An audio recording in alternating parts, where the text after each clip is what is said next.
राना सनाउल्लाह खान सदर मुस्लिम लीग नून पंजाब हमारे साथ मौजूद है। राना साहब अस्सलाम वालेकुम। जी वालेकुम सलाम। पहले तो ये बताएं आपको ट्विटर कौन चलाता है? वो एक टीम है जो कि इलेक्शन के दौरान जो है वो ये सारा काम करती रही है। को थोड़ा बहुत मुझे वक्त मिल जाता है देखने को, लेकिन वो एक शिकायत मुझे मसूल हुई थी तो उसकी तो खैर मैंने फिर फौरी तौर पे करेक्शन करवा दी थी। लेकिन काफ़ी फ्रंट फुट पे खेल रहे हैं आजकल, ये कोई स्ट्रेटजी है नहीं है आपकी? नहीं, मेरा नहीं ख्याल कि कोई क्योंकि उस दिन के बाद फिर मैंने ये कहा है कि जो भी चीज़ आप करें तो उसमें पहले मेरे से जो है वो अप्रूवल ले लें। तो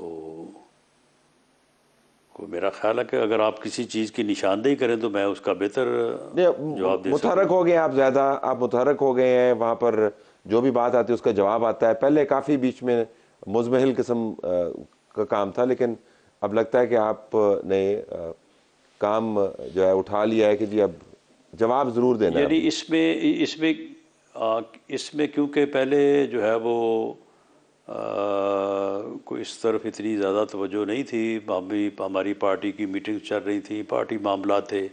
अब जब इलेक्शन में फिर इसकी ज़रूरत पड़ी, इसको पूरी तरह से फंक्शनल किया, तो मेरा ख्याल है कि वही वही स्पीड जो है ना वो चल रही है अभी। ज़रा छठा एपिसोड के ऊपर वापस आते हैं जी। सुप्रीम कोर्ट के जज के ऊपर भी इल्ज़ाम है, चीफ इलेक्शन कमिश्नर पर भी इल्ज़ाम है। वो सुप्रीम कोर्ट वालों ने तो जो करना है वो उन्होंने किया, चीफ इलेक्शन कमिश्नर ने भी अपनी कमेटियां बनाई, वो भी हो गया मामला। मैं आपसे जानना चाह रहा हूँ कि अब ये एपिसोड जो है इतने 2 दिन गुजरने के बाद आपको कैसी लगती है?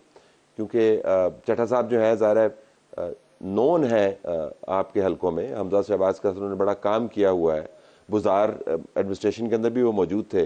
तो हम इस्लामाबाद में बैठ के ज़रा इसके गहराई में जाना चाहते हैं कि आपको क्या लगता है कि जिस किस्म का बयान दिया वो ज़हनी मामला तो हो नहीं सकता, इतना सादा मामला तो है नहीं। नहीं, देखें, लियाकत चट्टा साहब जो हैं ये पिछले कोई 20-25 साल में ये 3-4 मरतबा जो है ये फैसलाबाद में तैनात रहे हैं। को आज से कोई 24-25 साल पहले ये वहाँ पे सिटी मजिस्ट्रेट के तौर पे भी रहे हैं। तो मैंने उस वक्त से जानता हूँ, इंतहाई मामला फ़हम है, बड़े धीमे इंसान हैं।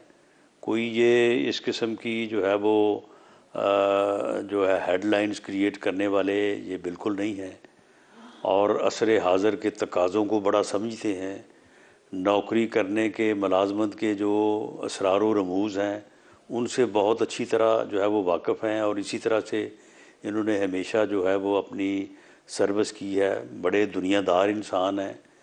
तो मुझे नहीं लगता कि वो जो है वो उन्होंने ये बात किसी साजिश के तहत की है या वो किसी के बहलावे में आ गए हैं। वो बड़े यानी वाइज़ आदमी हैं जो जिन्हें मैं जानता हूँ। मेरा ये ख़्याल है कि डिप्रेशन के वो थोड़ा मरीज़ थे, और ये कहीं कोई ऐसी उनके ऊपर सूरत वारद हुई है कि उसके वो एग्रेशन में जो है वो चले गए हैं। क्योंकि जो उन्होंने ख़ुद कहा और बाद में मैंने अपने ज़राए से, उनके करीबी ज़राए से कंफर्म किया कि इन्होंने बाकायदा वो रस्सा वगैरह सुबह उठ के लटकाया है, और इन्होंने संजीदा कोशिश की है सुसाइड कमिट करने की। तो मेरी जो है समझ के मुताबिक कोई भी बंदा, भले वो कितना मर्ज़ी परेशान हो, कितनी बड़ी मुसीबत में हो, अगर वो सेहतमंद है तो वो अल्लाह के सामने सजदा रेज़ होगा, दुआ करेगा, किसी के पास जाके कहेगा कि उसकी मदद की जाए। लेकिन ख़ुदकुशी कमिट तो वही करता है जिसकी ज़हनी सेहत जो है वो दुरुस्त नहीं है। यानी लेकिन राना साहब कदा कलामी मेंटल इतने अकलमंद डिसऑर्डर तो जो थे, है इतने वो अकलमंद आदमी को तो इस तरफ थे लेके जाता है। कि रस्से से नहीं लटके। इतनी अकलमंदी तो बाकी थी ना कि रस्से से नहीं लटके, नहीं बिल्डिंग से नहीं छलांग नहीं लगाई, नहीं, तो पिस्तौल नहीं लेकिन इस्तेमाल किया। कोशिश इतने तो की अकलमंद ना, तो थे, कोशिश सूट टाई नहीं पहन के। नहीं, लेकिन कोशिश तो की ना। नहीं, पता नहीं नहीं, कैसी लेकिन कोशिश चले थी जी। इतने अकलमंद थे कि लटके नहीं, लेकिन इतने बीमार तो थे कि उन्होंने कोशिश तो की ना। तो इसलिए मेरा ये ख्याल है कि शायद वो इस सूरत हाल का शिकार हुए हैं। बाकी आगे उनसे मिल के या उनको जिन लोगों ने इंटेरोगेट किया है या उनको उनकी जो उनका कोई तिबी मुलाजा करवाया होगा किसी ने, तो उससे जो है वो सही सूरत हाल सामने आ सकती है। एक खुदकुश हमला उन्होंने बहरहाल इंतखाब के ऊपर किया है, वो सही तरीके से फटे हैं नहीं फटे हैं एक अलग बात है, लेकिन खुदकुश हमला उन्होंने किया है और उसकी जो डिबरी है उस खुदकुश हमले की वो बैन अवी प्रेस के अंदर भी चली गई है। अब आप देख रहे होंगे प्रेस के अंदर यही बातें हो रही हैं कि देखें एक अफसर ने जो है ये बात बता दी और ये बारिश का पहला खतरा है। तो इंटेंशन जो भी हो, नुकसान तो हुआ ना राना साहब इससे कि नहीं हुआ? नहीं, देखें अब इसको तो हर आदमी जो है वो इंटरनेशनल प्रेस भी और बाकी लोग भी जो है वो हर आदमी इसको अपने जो है वो मानों में और अपने तरीक़ाकार के मुताबिक लेगा। आप मुझे बताएं कि विदाउट एविडेंस आप जो मर्ज़ी कहते रहें। वो भाई अगर आप इस अपना जो है वो प्रोसीजर से मुंसलिक थे और आपकी मर्ज़ी के ख़िलाफ़ हो रहा था, वो तो आपको इनकार करना चाहिए था, वरना आप उसकी एविडेंस बना लेते। आजकल तो ये वीडियो हर किसी के हाथ में मोबाइल है, किसी को कहना नहीं पड़ता, कोई बंदोबस्त नहीं करना पड़ता। आप उसकी वीडियो बनाते, आज उसको चलाते, चला के कहते कि जी ये एविडेंस है और ये मेरी स्टेटमेंट है। अब देखें ना, ज़ुबानी कलामी तो फिर जो मर्ज़ी को कह दे, और इस तरह से ज़ुबानी कलामी कहना जो है वही जो है वो इस बात को साबित करता है कि उनके पास सबूत कोई नहीं है। और फिर देखें, फिर उन्होंने इल्ज़ाम किसके ऊपर लगाया है? चीफ जस्टिस ऑफ पाकिस्तान के ऊपर। भाई चीफ जस्टिस ऑफ पाकिस्तान का क्या ताल्लुक है इससे? चीफ इलेक्शन कमीशन, भाई चीफ इलेक्शन कमीशन आपको फ़ोन किया है, आपको उन्होंने कहा है। डिस्ट्रिक्ट रिटर्निंग ऑफिसर जो है वो इलेक्शन के मामले में बराह रास्त इलेक्शन कमीशन के मतहत होता है, कमिश्नर तो उसमें फ़ाल ही नहीं करता। मासवा इसके कि वो एक इंतज़ामी ऑफिसर है सीनियर लेवल का। तो इसलिए इस बात को अगर आप तरीके से सलीके से देखें तो ये एक ऐसा ही दावा है जैसा एक अफजल खान साहब भी जो है वो आए थे, उन्होंने भी बड़ा तहलका मचाया था। तहलका तो मच जाता है लेकिन बाद में फिर निकलता कुछ नहीं है। लेकिन डैमेज मेरा नहीं ख्याल कि इसके डैमेज नहीं हुआ क्या?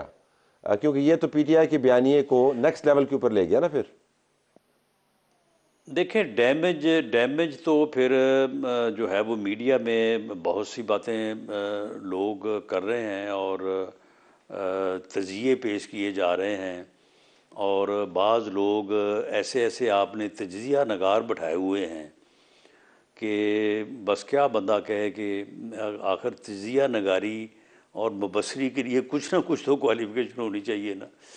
तो मसलन तो कोई खास काबिल एतराज़ तजिया जो आप कोट करना चाहें? देखें, एक बहुत बड़ा चैनल जिसको बहुत बड़ी व्यूअरशिप जो है वो देखती है, वहाँ पे ऐसे तजिया नगार भी जो है वो इलेक्शन जो जब कमेंट्री हो रही थी, इलेक्शन का रिज़ल्ट दिया जा रहा था, ऐसे बैठे हैं जो पब्लिकली ख़ुद को कहते हैं कि मैं इमरान खान का मैं हूँ इमरान खान का, और वो जनाब उन्होंने तजिया नगार बना के वहाँ पे बैठाए हुए हैं। तो फिर क्या क्या बंदा वहाँ पे कर सकता है? और एक बात जो है वो जब वो करते हैं तो वो सारी दुनिया जो है वो सुनती है, इंटरनेशनल वर्ल्ड जो है वो भी सुनती है। यानी तजिया नगारी का या मुबसरी का कोई तो मयार होना चाहिए, कोई तो तरीका होना चाहिए कि भाई उस आदमी की ये क्वालिफिकेशन हो, ये उसकी जो है वो। तो आप ये फरमा रहे हैं कि चट्टा साहब जैसे लोगों के बयान की वजह से कोई हलचल नहीं बचेगी, क्योंकि जो तजिया निगार हैं उनकी अपनी क्रेडिबिलिटी नहीं है, लिहाजा परेशानी की ज़रूरत नहीं है? नहीं, देखें, इतनी जिस तरह से आपने बिल्कुल सिंपल बात कर दी है, इतनी सिंपल बात मैं नहीं कर रहा, लेकिन मैं ये बात कर रहा हूँ कि इस तरह की बातों का इस तरह से जो है वो फिर जवाब दे दिया जाता है। सुनने वाला जो है वो फिर अपनी मर्ज़ी से जो है वो अपना जो है वो अपना नतीजा अख़ज़ कर लेता है। तो ये बदकिस्मती से ये हमारे यहाँ चल रहा है और मेन मीडिया भी इसका शिकार है, लेकिन सोशल मीडिया पे तो दुहाई मची हुई है ना, वहाँ पे तो कोई चीज़ रह नहीं गई। तो वो भी सारी दुनिया देख रही है, सारी दुनिया सुन रही है, सारी दुनिया उसमें हिस्सा भी अक्सर लोग ले रहे हैं। तो आप फिर ऐसी सूरत हाल में तलत साहब आप मुझे बताएं फिर किसी एक बयान या किसी एक बात का फिर क्या जो है वो अफसोस करना, या क्या उसके ऊपर जो है वो संजीदगी इख्तियार करना।